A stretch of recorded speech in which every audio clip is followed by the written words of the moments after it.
Salut tout le monde et bienvenue sur ma chaîne pour une nouvelle vidéo, un peu spéciale aujourd'hui parce que je vais vous présenter mes coups de cœur de l'année 2020. Alors à l'heure où vous regarderez cette vidéo, nous serons début février, on va dire. Bon, c'est pas non plus super tard, mais je m'y suis pas prise non plus très tôt.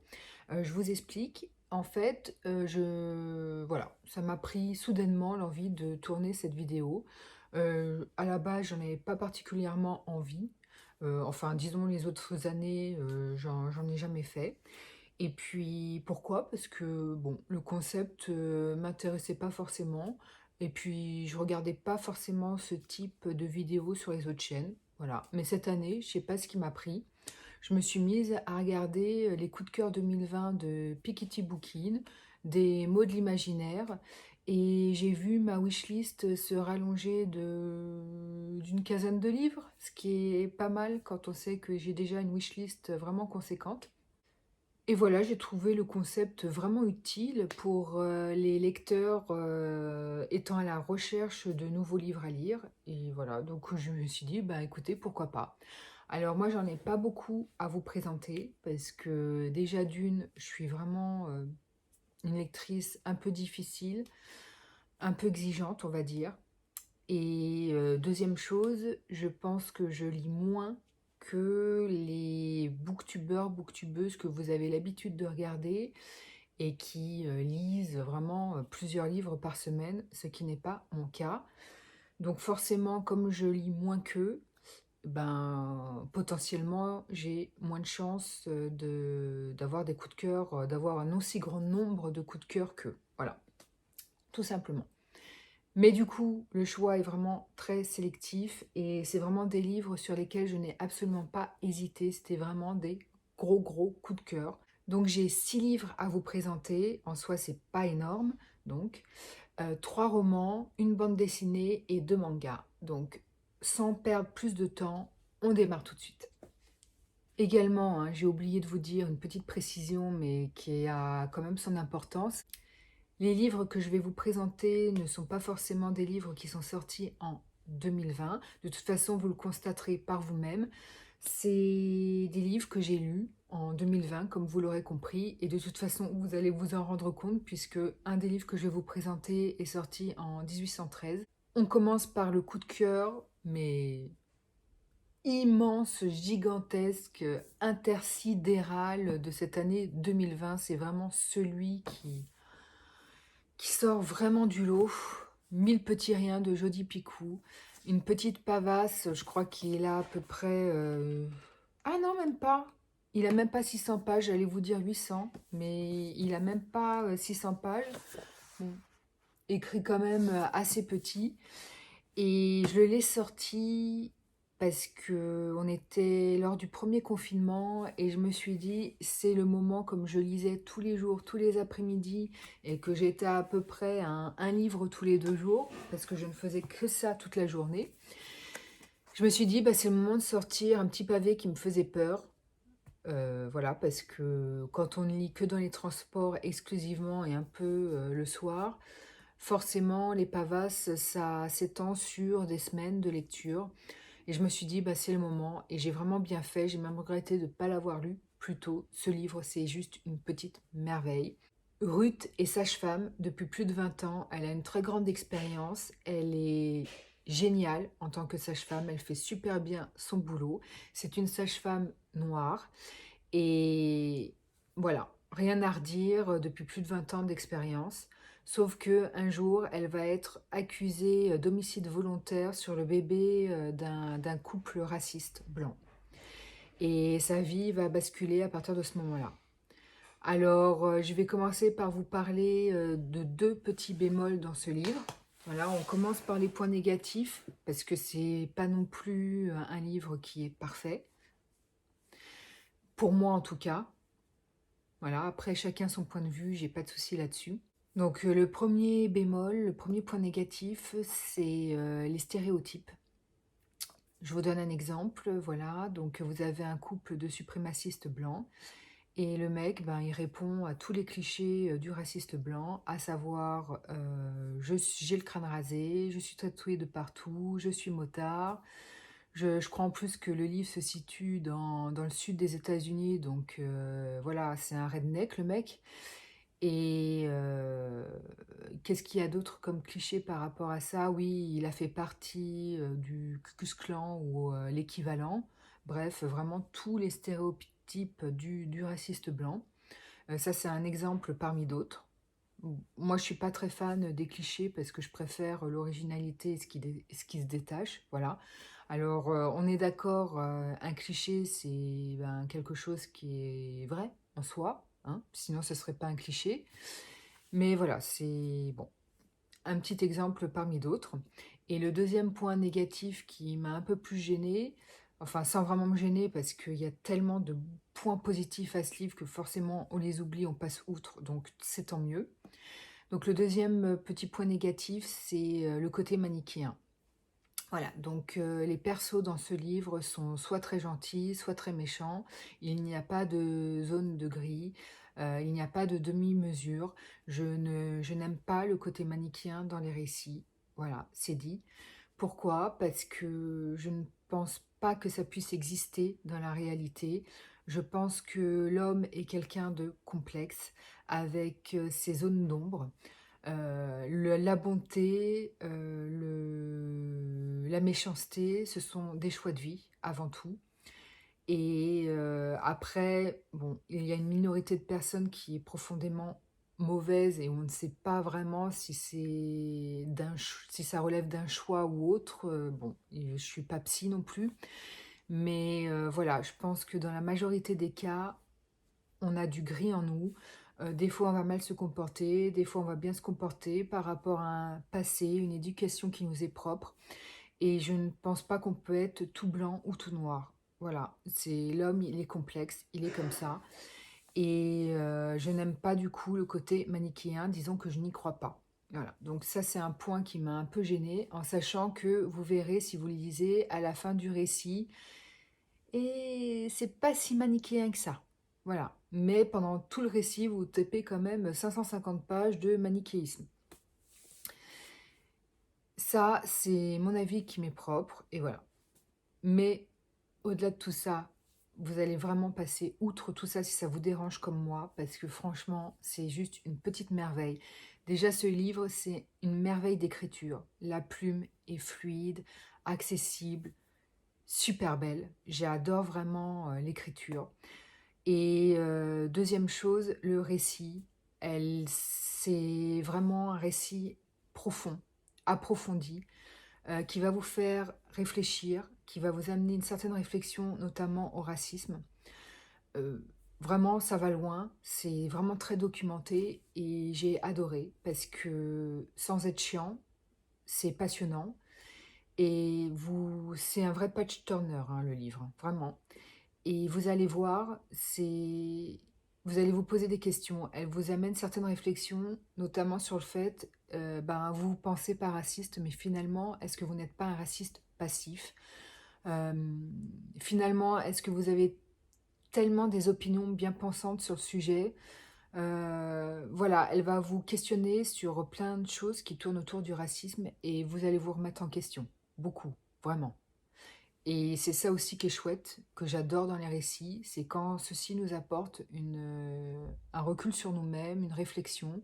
Voilà, vous tournez la dernière page, vous refermez le livre, et là, pendant les quelques jours qui vont suivre, vous allez y penser à ce récit, et ça va remettre certaines choses en question sur vous-même, sur vos modes de fonctionnement, sur votre réflexion.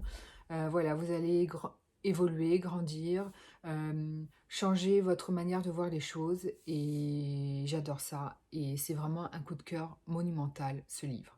Sans oublier que ben, j'aurais versé ma petite larme à la fin du récit parce que ben, je trouve que la fin est vraiment très réussie. C'est vraiment une petite merveille et pour moi, la fin d'un livre est vraiment très importante. C'est l'une des choses les plus importantes dans un récit. Voilà, il faut vraiment pas que la fin soit bâclée et franchement, là, ça a répondu vraiment à toutes mes espérances et vraiment, c'est un coup de cœur monumental.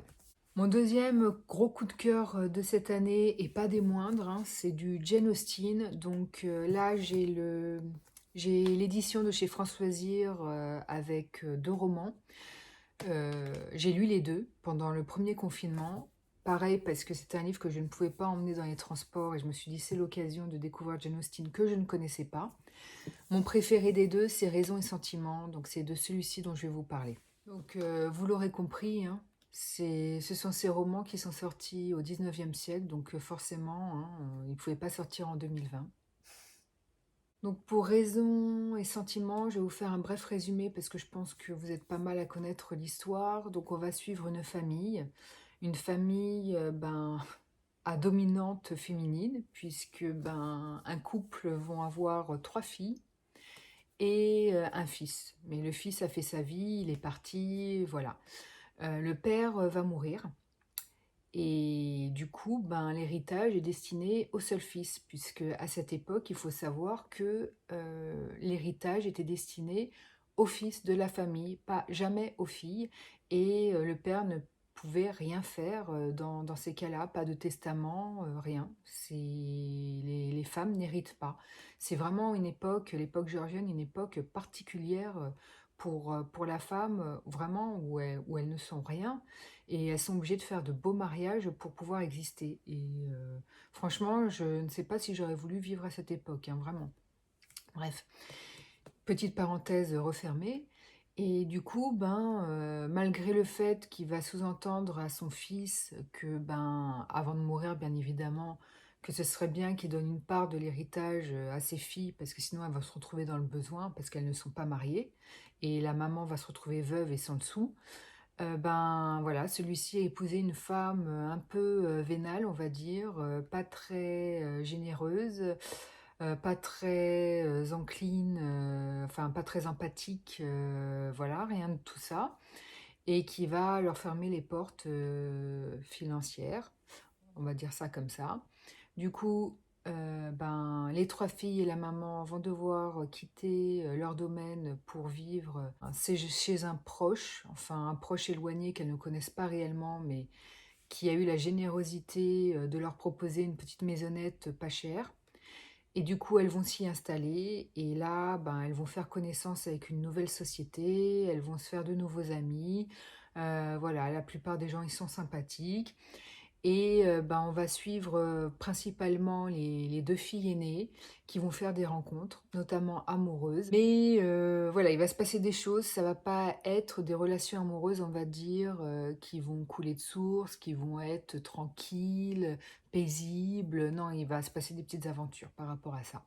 Voilà. Et ça a été un énorme coup de cœur parce que déjà par rapport à la plume ou la traduction est vraiment très bonne. C'est du français soutenu, on va dire, mais vraiment accessible et c'est magnifique. J'adore vraiment la plume. Et ce que j'ai découvert, c'est que moi je connaissais déjà un peu les films. J'avais vu Orgueil et préjugés, Raison et sentiment il y a vraiment plusieurs années. J'adore Hugh Grant et il a joué dans Raison et sentiment. Donc évidemment j'ai vu le film.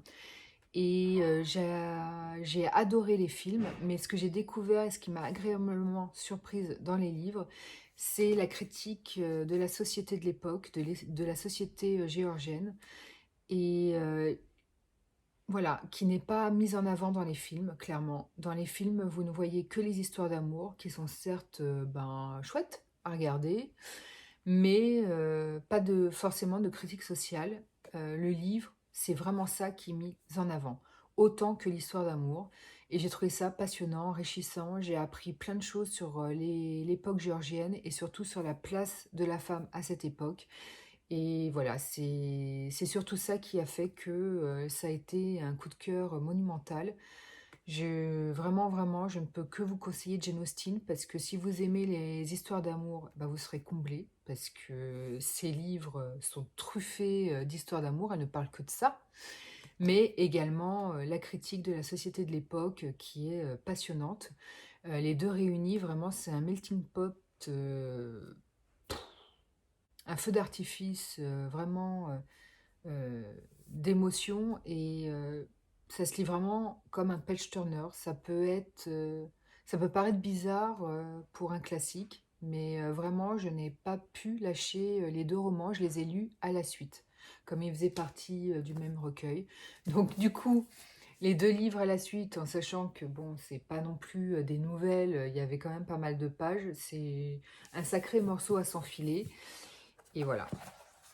En plus, moi j'ai la version François Zir illustrée, et magnifique et superbement traduit, je le répète, j'adore.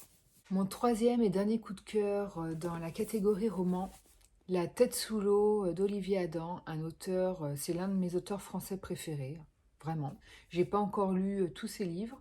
Je ne suis, non, il m'en reste plus dans ma palle, il faudrait que j'en rachète. En tout cas, ils sont sur ma wishlist. Mais c'est vraiment un auteur que j'adore parce que j'adore sa plume. Elle est vraiment magnifique. Ça joue beaucoup, hein, la plume, bien évidemment, pour moi, dans mes choix de bouquins, dans mes préférences, on va dire. Et c'est un auteur qui écrit pour la jeunesse et pour les adultes. Donc là, c'est un roman qui est estampillé jeunesse à la base. Mais franchement, j'aurais jamais lu les livres de l'auteur. Ces livres pour adultes, franchement, j'aurais cru que c'était un livre destiné aux adultes, hein. Pour avoir lu ces bouquins destinés aux adultes, il y a quand même une différence au niveau de la profondeur, au niveau des détails, des émotions, de la psychologie.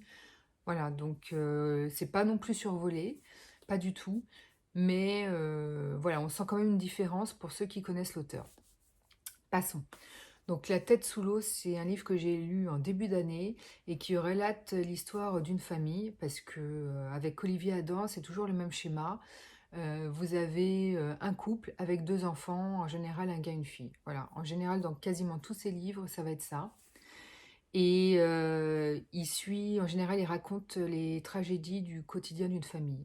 Donc, soit un divorce, soit une disparition d'enfant, soit la mort de quelqu'un. Ça, c'est Olivier Adam, c'est son côté un peu génial. Il raconte des histoires tristes, voilà. Mais c'est tellement bien en même temps, bref. Et là, on suit une famille donc dont la fille a disparu. Elle a été enlevée et séquestrée pendant plusieurs semaines ou quelques mois, je ne sais plus trop, parce que j'ai lu le livre en début d'année, donc ma mémoire de poisson commence à flancher. Et ils l'ont retrouvée, vivante. Et le papa dit au jeune frère, ben voilà, c'est terminé, ils l'ont retrouvée. Et sauf que le frère, sur la 4e de couverture, ben non, on n'en a pas terminé, tout commence maintenant. Parce que il va y avoir le trauma, va falloir se reconstruire. Voilà, on sent que ça va être compliqué. Donc on va suivre cette famille au moment où ils retrouvent la sœurette. Et c'est là où l'histoire démarre.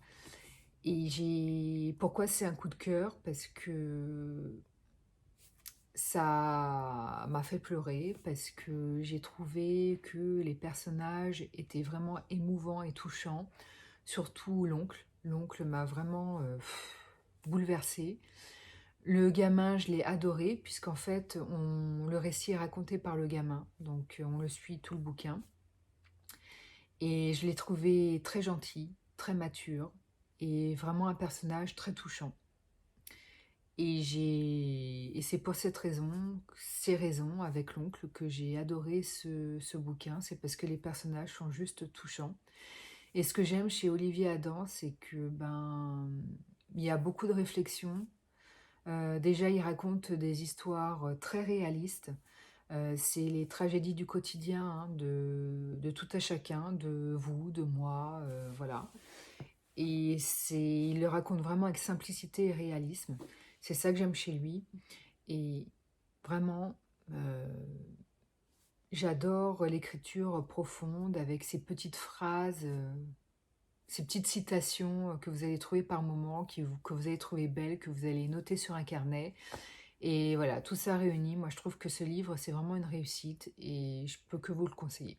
Autre petite précision, hein, les descriptions ne sont pas glauques. Donc oui, elle s'est fait enlever, séquestrer, on imagine ce qui a pu se produire, mais si on en parle une ou deux fois vite fait, il n'y a aucune description de scène, faut le savoir. Donc après, il ne faut pas oublier que c'est destiné à la jeunesse à la base.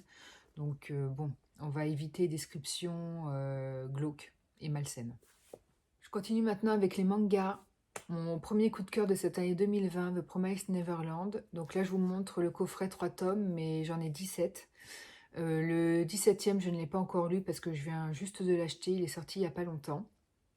C'est une saga qui se terminera en 20 tomes. Comme les sorties de chaque tome sont assez rapprochées, je suppose que d'ici fin 2021, la saga sera complète. C'est une saga vraiment que j'adore parce qu'on va suivre en fait des enfants qui sont dans un orphelinat et tout est beau, tout est rose, ils sont vraiment mignons ces enfants et c'est que de la bienveillance, de la gentillesse entre eux. Sauf qu'ils vont découvrir en fait que cet orphelinat en fait c'est une ferme, comme une ferme à animaux. Sauf que ce sont des enfants et ils sont élevés dans le but d'être mangés par des monstres. Voilà. Donc là, pour le moment, raconter comme ça peut vous paraître glauque, mais ça ne l'est absolument pas. Et du coup, bah, ces enfants, une fois qu'ils vont découvrir ça, ils vont n'avoir qu'une idée fixe en tête, s'échapper de l'orphelinat. Et j'adore. J'adore parce qu'en fait, le mangaka, alors je sais pas s'ils sont... Ouais, ils sont deux. Donc deux mangaka, vous avez Keiyu Shirai au scénario, Pozuka Demizu au dessin. C'est édité par Kazé, c'est un shonen. Et ils sont formidables ces mangaka parce qu'en fait, ils ont réussi à trouver tous les ingrédients pour un manga à succès, à savoir des magnifiques dessins, des enfants mignons, adorables qu'on a envie de croquer, de la stratégie, des monstres super bien dessinés et super originaux. Voilà, donc vraiment les ingrédients pour plaire à un plus grand nombre et c'est juste une merveille.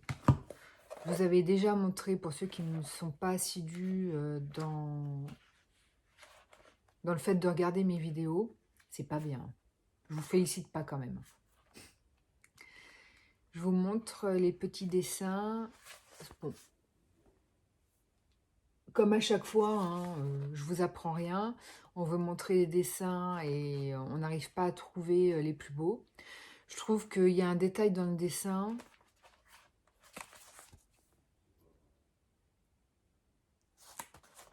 Je les trouve vraiment précis, magnifiques.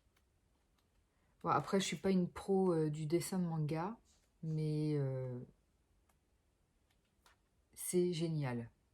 Je trouve vraiment que ce manga, c'est une pépite, une réussite en tout point. Bon, malheureusement, je ne vous montrerai pas les plus beaux dessins, mais bon, c'est ainsi. Je vous invite du coup à découvrir par vous-même ce que cela peut donner. Mais franchement, je ne pense pas que vous le regretterez. C'est une petite pépite. Le deuxième manga et le dernier manga à vous présenter, pour vous, ce ne sera pas une surprise, en tout cas pour ceux qui ont l'habitude de me suivre. Je suis obligée d'en rajouter une couche. Blue Flag de Keto, qui est édité par Kurokawa. Et c'est juste une merveille ce manga, c'est mon manga préféré. Je pense qu'il sort du lot, mais tous les mangas que j'ai lus, c'est vraiment mon préféré. Pourquoi? Parce qu'on suit des lycéens, 3 lycéens particulièrement. Bon, il y a d'autres personnages autour, mais les 3 principaux, bah, ce sont eux. C'est un triangle amoureux et on va les suivre dans leur quotidien de lycéens.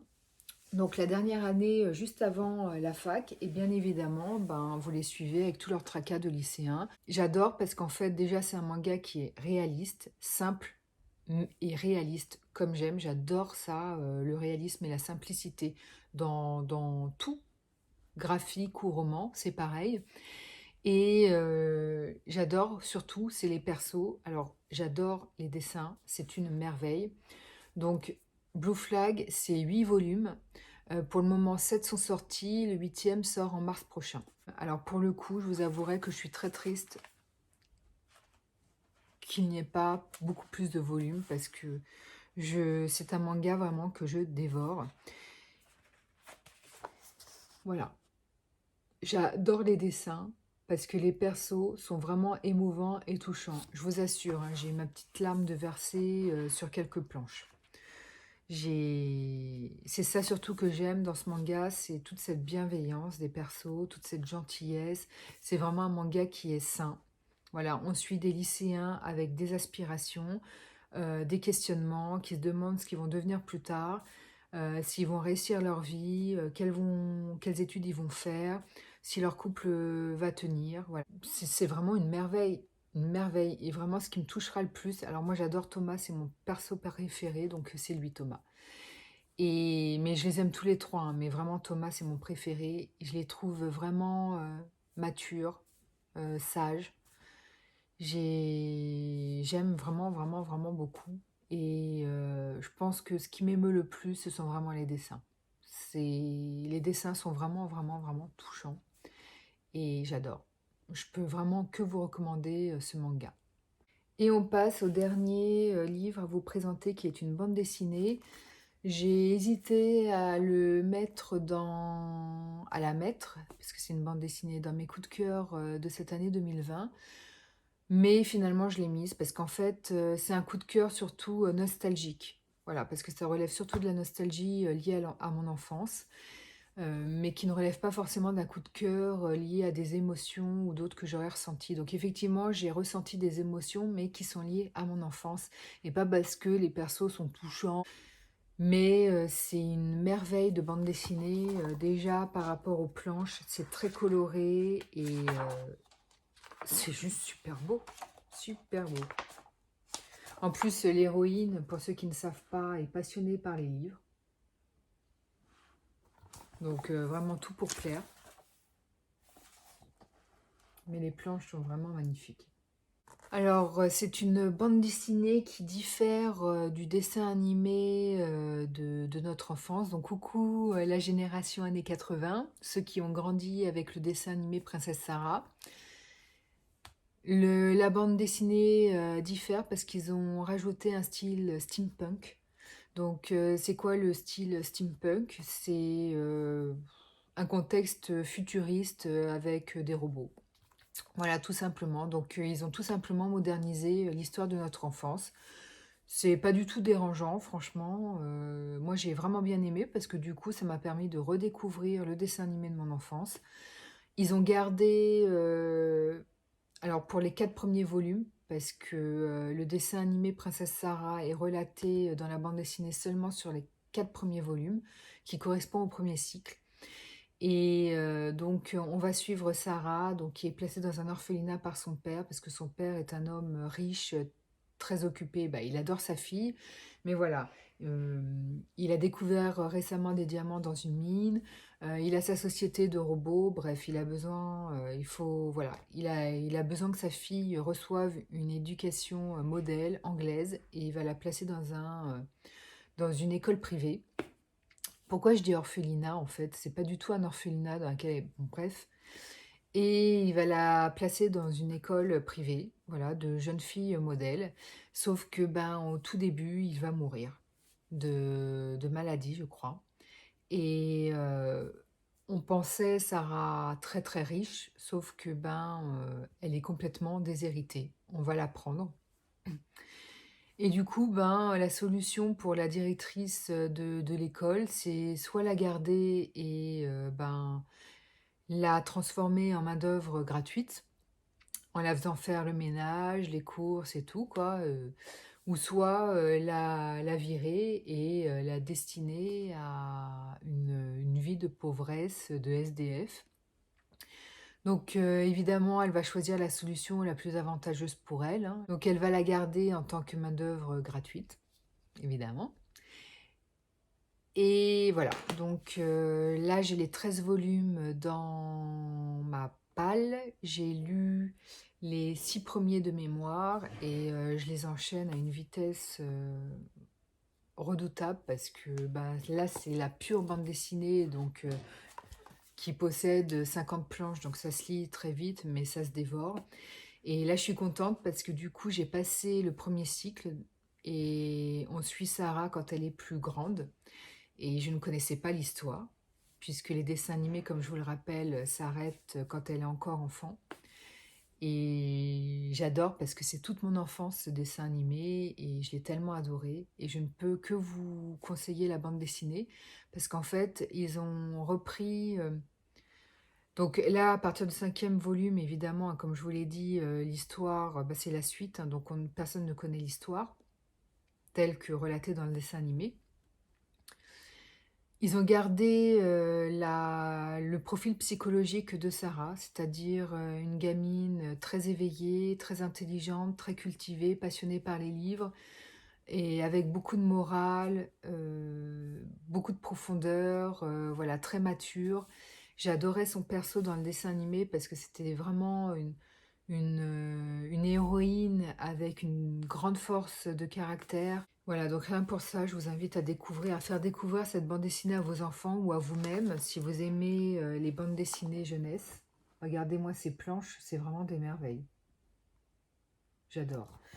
Et donc, comme je vous l'ai dit, certaines modifications sont apportées par rapport au dessin animé, mais vraiment pour les 4 premiers volumes de pure forme. C'est vraiment des modifs de pure forme, mais parce qu'ils ont réussi à garder l'esprit de Princesse Sarah, et pour ça, je leur en suis vraiment reconnaissante. C'est pour ça que je n'avais pas voulu à la base, j'ai mis énormément de temps à découvrir cette bande dessinée. J'avais pas du tout envie de la lire parce que j'avais vraiment peur que ça dénature la princesse Sarah que je connaissais. Et puis finalement, je me suis lancée en me disant, bah si le premier volume me plaît pas, je le revends et je passe à une autre bande dessinée, tout simplement. Voilà. Donc n'hésitez pas à découvrir tout ce que je vous ai présenté. Cette vidéo est désormais terminée. J'espère qu'elle vous aura plu, qu'elle vous aura donné des idées de lecture. N'hésitez pas à cliquer, à vous abonner à ma chaîne. Et puis sur ce, ben, je vous dis à une prochaine fois pour une prochaine vidéo et qui sera sûrement un book haul. À plus, bye.